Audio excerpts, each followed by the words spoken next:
She was 26 years old.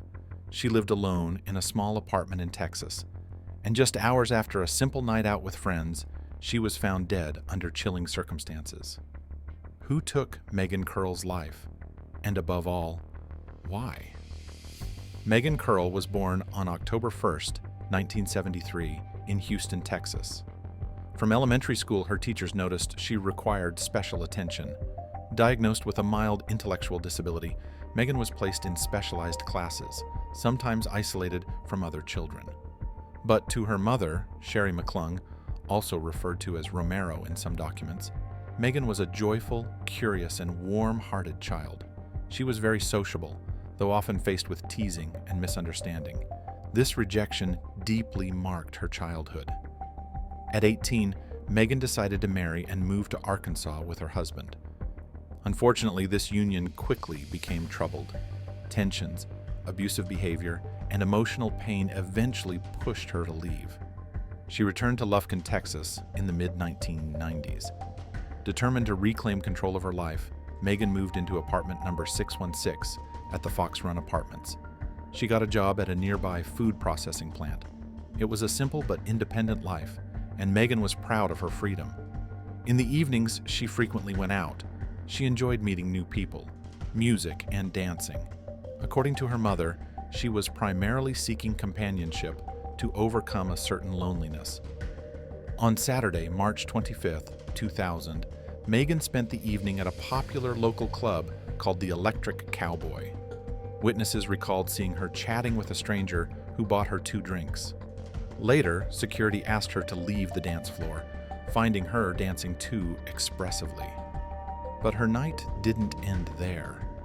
She headed to another local spot, the Sports Shack, where she met a bouncer she knew well.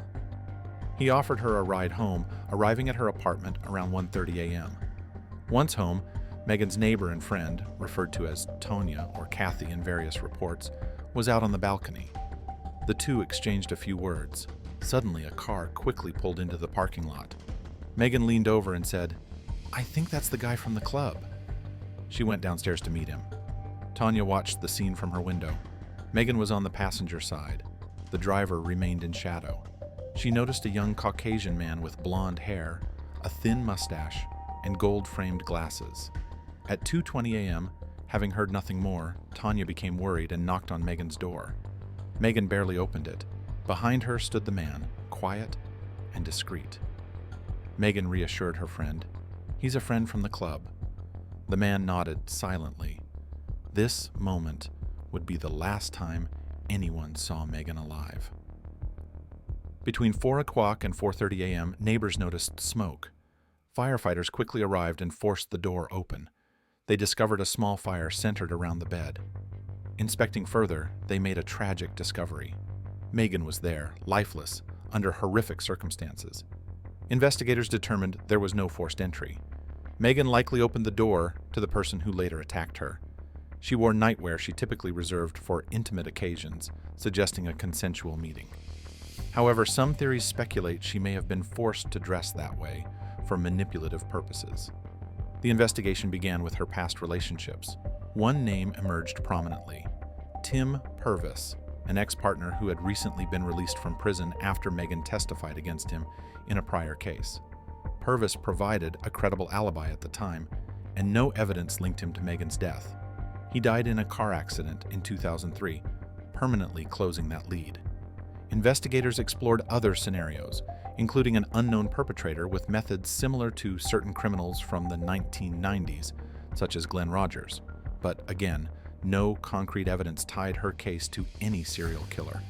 It's a theory, yet without tangible support. The central problem was the fire. It destroyed most biological evidence, leaving very few usable items: a piece of fabric, a plastic object, insufficient at the time for DNA analysis. Yet, all hope isn't lost. In 2025, renewed hope emerged. Using advanced genetic techniques like DNA genealogy, some fragments have been sent to a lab for re-examination. Official results haven't been released yet, but the possibility of resolution has never been closer. So, who was the man seen with Megan that night? Was it a date gone wrong? A A random encounter turned tragic? Or had someone been targeting her for a long time? Until the truth is revealed, Lufkin will bear this scar, and Sherry McClung, her mother, will tirelessly continue seeking justice for her daughter.